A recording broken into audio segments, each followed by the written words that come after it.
Now, damage detection. By now, we all know Rhode Island has some of the worst bridges in the country. We wanted to know what's being done to fix that. Tonight, we're giving you an exclusive look at new research being done right here in Rhode Island that could change the way the state maintains its infrastructure. Steve Nielsen is here with what he's learned in a story you'll see only on Eyewitness News. Imagine being able to take an x-ray of a bridge to check for any issues with the structure. That's exactly what researchers at Roger Williams University are working on with the Department of Transportation.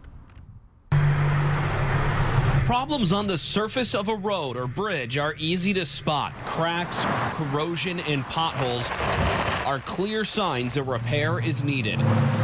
But if you could look a little deeper, damage tends to occur within the deck far before you can actually see it on the surface. Dr. Nicole Martino is a professor at Roger Williams and a Rhode Island native. Last July, she started working with the DOT on a system that can spot damage that's still invisible to the naked eye. So we're using ground-penetrating radar and infrared thermography. Ground-penetrating radar essentially is an x-ray of the deck.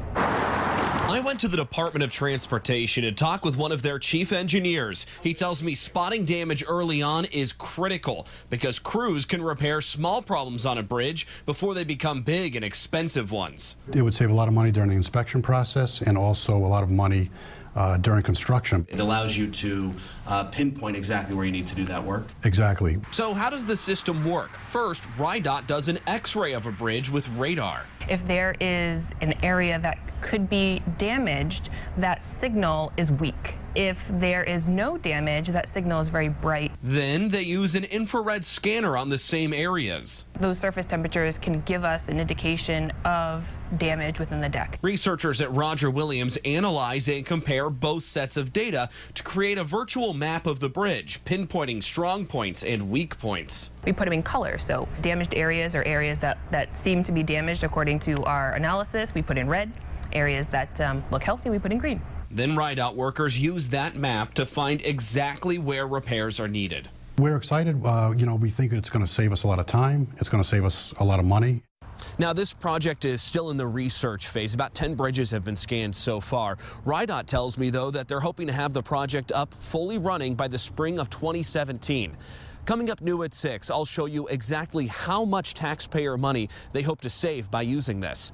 I'm Steve Nielsen, Eyewitness News. New details in a story we brought you first at 5. How high-tech damage detection could change the way the state maintains its roads and bridges. New at 6, we find out how much taxpayer money this system could save. Steve Nielsen is here now with what he's learned in a story you'll see only on Eyewitness News. The Department of Transportation tells me the reason for the savings is simple. It's much cheaper to repair a bridge than replace it. Problems like potholes and corrosion on a bridge are a clear sign a repair is needed. But we've learned RIDOT is working with researchers at Roger Williams University to catch damage before it shows up on the surface. So we're using ground-penetrating radar and infrared thermography. Ground-penetrating radar essentially is an x-ray of the deck. Researchers use that data to make a virtual map of a bridge for RIDOT, letting engineers know exactly where repairs are needed. We can go out there and do small repairs to prolong the life cycle of that concrete deck. RIDOT tells me that could mean big savings for taxpayers. If you're able to do like a preservation type activity, it's about $160 a square foot. If you have to go in there and do a major rehabilitation or replacement, it's just under $700 a square foot.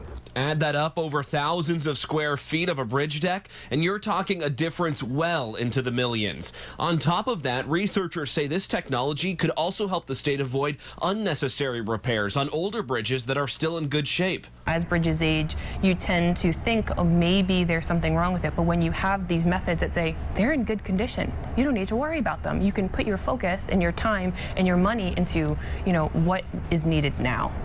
Right now, RIDOT says that they're only using this on bridges with concrete decks. They hope to expand it, though, to bridges with asphalt decks soon. And maybe in the future, even roads and dams will get this technology as well. I'm Steve Nielsen, Eyewitness News.